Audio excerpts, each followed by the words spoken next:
Colin, you've been watching what's been going on with Brexit today.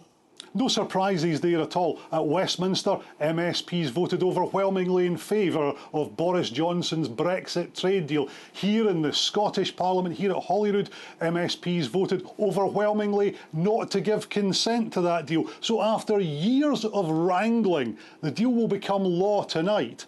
But that's just after one day of discussion of the final deal in Parliament.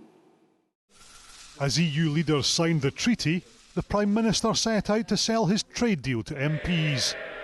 And having taken back control of our money, our borders, our laws and our waters by leaving the European Union on January the 31st, we now seize this moment to forge a fantastic new relationship with our European neighbours based on free trade and friendly cooperation. It has the support of Labour, who said it was a thin deal, but better than no deal. And not implementing this deal would mean immediate tariffs and quotas with the EU, which will push up prices and drive businesses to the wall.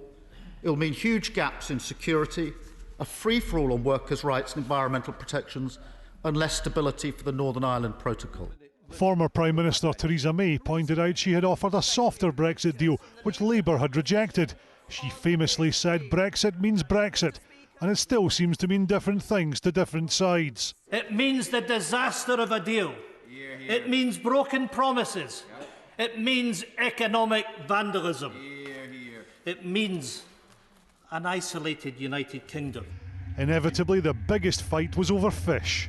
I'm just wondering how on earth the Prime Minister can talk about taking back control of waters when Scottish fishermen are going to have less access and less fish to catch as a consequence of his con deal. I must correct him in what he says, because in fact under this deal we have taken back control of our waters, and indeed Scottish fishermen from the get-go will have access to bigger quotas of all the relevant stocks.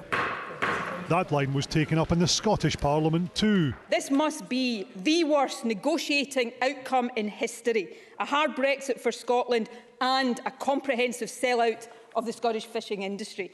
Not only does Scotland's fishing fleet get more fish over time, we become an independent coastal state, we also get access to fish processors to market, which is exactly what she asked for. So let's be clear. She is voting, and not on this one, she is voting for no deal. Where is the sea of opportunity on fish? The industry rightly feels duped. At Westminster, Labour backed the deal. At Holyrood, they opposed it. Could he explain the difference in approach from Scottish Labour, from Sir KEIR STARMER, who was very clear this morning that there is a choice on the table today? It's deal or no deal. There is not such a difference. The proposition before us in this Parliament is different from the proposition in front of MPs in Westminster. And don't think for a moment this is all over now. This is not an end. In the long run, this moment will mark only a temporary interruption in our place in the European family. It's the beginning of a campaign to rejoin. The Scottish Parliament voted against giving consent to the final deal. Yes, 92. There were 30 votes against. There was one abstention. With Conservative and Labour support, the House of Commons backed it. The ayes to the right, 521.